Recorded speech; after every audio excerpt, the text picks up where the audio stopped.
नमस्कार दोस्तों, कैसे हैं आप लोग। बात करेंगे हम सुज़लोन एनर्जी की। सुज़लोन एनर्जी के लिए अच्छी खबर निकल कर आ रही है, ज़बरदस्त अपडेट है। 2-3 खबरें सारों को हम एक-एक करके समझने वाले हैं। यहाँ पर आप देख सकते हैं कि स्टॉक के अंदर हल्की गिरावट रही है लास्ट ट्रेडिंग यानी कि फ्राइडे को, ठीक है। उससे पहले कुछ तेज़ी ज़रूर बनी थी, लेकिन अभी भी जो है ये 20 डेज़ ईएमए के ऊपर ही है। एक कैंडल जो है नीचे क्लोज़ हुई थी, ये वाली ग्रीन वाली, ठीक है।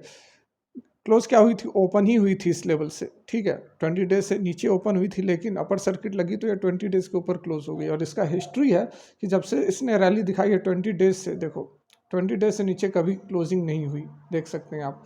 कभी भी 20 डेज से नीचे क्लोजिंग नहीं हुई। एक आध कैंडल बनी है, लेकिन वह ग्रीन बनी है, मतलब कि क्लोजिंग 20 डेज कि ये जो रेड वाली आप लाइन देख रहे हैं इसके ऊपर ही रही है। तो फिर से ये जो है 20 डेज़ के ऊपर आकर क्लोज हो गई है, जो कि दर्शा रहा है कि अभी भी स्ट्रेंथ जो है इंटैक्ट बनी हुई है। यहाँ पर एक रेसिस्टेंस का जोन है, जो कि ऑलरेडी हमने काफ़ी दफ़ा डिस्कस किया है कि 50 रुपये का एक जोन है, जो कि यहाँ पर 4-5 कैंडल्स हैं लगातार जो है कि इस रेंज में आकर यह सपोर्ट ले रहे हैं, ठीक है।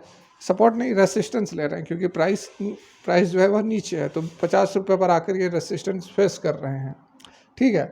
इस बीच जो खबरें निकल कर आ रही है और क्या कुछ माहौल बन रहा है, क्या सोमवार को एक तेज़ी बन सकती है, अपर सर्किट लग सकती है, तो आइए समझते हैं।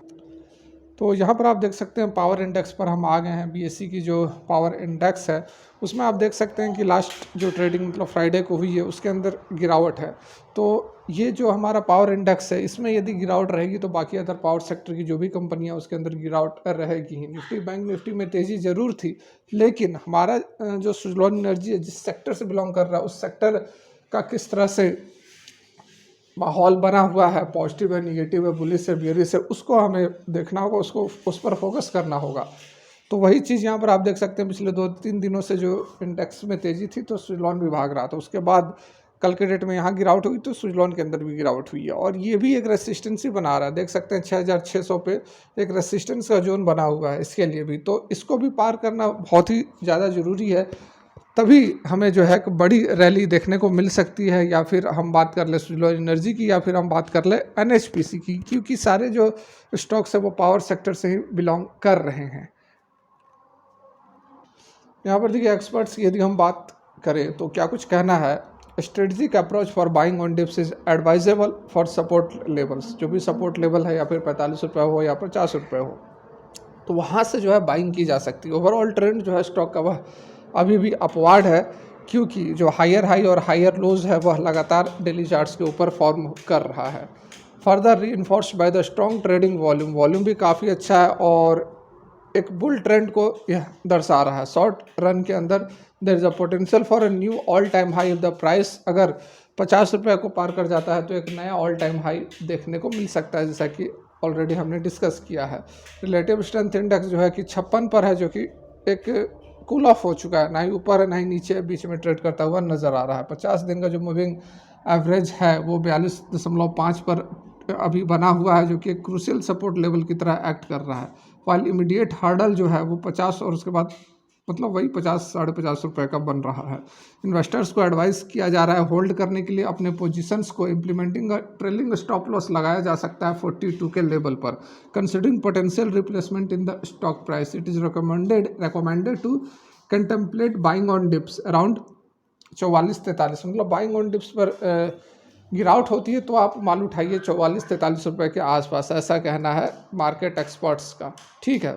अब यदि हम राइट इशू की बात करें तो यहाँ पर देखिए एक रिपोर्ट निकल कर आया है, ठीक है। रिपोर्ट क्या, तो राइट इशू पर ये पूरा का पूरा रिपोर्ट है, जिसमें जिसमें बताया गया है कि क्या कुछ जो पैसे मिले थे उसको कहाँ यूज़ किया गया है, क्या कुछ किया गया है। जो मॉनिटरिंग एजेंसी थी CRISIL, ठीक है, CRISL मॉनिटरिंग एजेंसी थी, तो उन्होंने ये पूरा का पूरा यहाँ पर रिपोर्ट दिया है, देख सकते हैं CRISIL and S&P global company.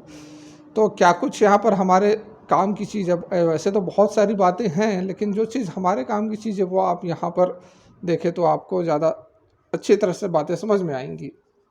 देखिए, out of the total proceeds, जो भी टोटल प्रोसीड्स मिला है ऑफर से, उसमें से 900 करोड़ रुपया जो है उसको यूटिलाइज कर लिया गया है। कहाँ पर, तो रीपेमेंट किया गया है। बोरोइंग जो भी था, जो कर्जा था, उसको रीपेमेंट किया गया है, ठीक है।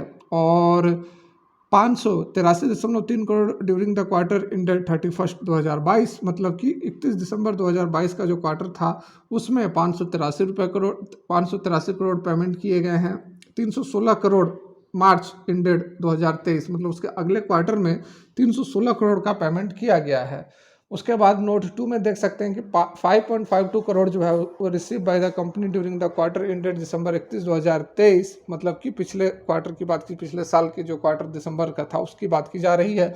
उसमें 5.52 करोड़ रुपए जो मिले हैं, जिसमें से कि 1.08 crore towards right issue final call against which allotment of the fully paid up share was done by the company.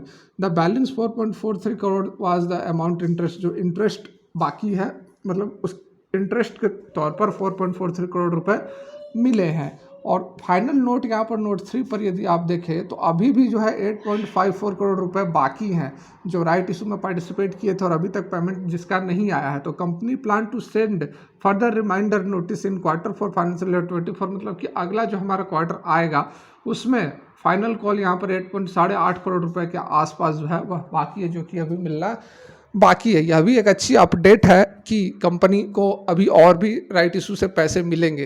काफ़ी बड़ा अमाउंट मिला था जिसको कि कंपनी ने सक्सेसफुली अपने डेब्ट को, अपने कर्जों को चुकाने में लगा दिया है। और ये अपडेट जो निकल कर आ रहा है, CRISIL ने इसको प्रस्तुत किया है, तो काफ़ी ज़बरदस्त, काफ़ी अच्छा यहाँ पर पॉजिटिव अपडेट्स हम इसे ज़रूर कहेंगे, क्योंकि कंपनी जो डेब्ट फ्री हुई है कहीं ना कहीं राइट इशू का बहुत ही बड़ा हाथ रहा है। बाकी बहुत सारे अपडेट्स हैं यहाँ पर आप देख सकते हैं, लेकिन हमारे काम की जो चीज़ थी वो यहाँ पर आपको मैंने समझाने की कोशिश की है। और अभी भी ये ASM स्टेज 4 में बना हुआ है, 46.76 पर क्लोजिंग हुई है। बहुत ज़्यादा गिरावट नहीं है, 51%, 0.51 नॉट 51, 0.51% की गिरावट रही है, जो कि कभी भी रिकवर हो सकता है। सोमवार को आपको एक तेज़ी भी देखने को मिल सकता है, जैसा कि मैंने आपको बताया कि मार्केट जो पावर सेक्टर है उसके अंदर यदि तेज़ी बनती है तो सुजलॉन एनर्जी 5% की छोटी सर्किट है, बहुत ही जल्द आपको यहाँ पर सर्किट में फ्रीज होता हुआ भी नज़र आ सकता है। कोई बहुत बड़ा यहाँ पर इशू नहीं है। स्टेज 4 में डाल दिया गया है, उससे भी चिंता करने की कोई आवश्यकता नहीं है, क्योंकि वॉलेटिलिटी रहती है तो यहाँ ये काम होते रहते हैं। इसका मतलब ये नहीं कि कंपनी ख़राब है या फिर कंपनी ट्रस्टवर्दी नहीं है। ये सब सारी बातें कुछ वैसी है नहीं यहाँ पर। अभी भी देखिए यहाँ पर 100% डिलीवरी हो रही है, देख सकते हैं आप। लगभग 31,91,162 ट्रेडेड क्वांटिटीज़ है, ठीक है। ये BSE का डाटा, NSE का डाटा है और ज़्यादा रहेगा इससे।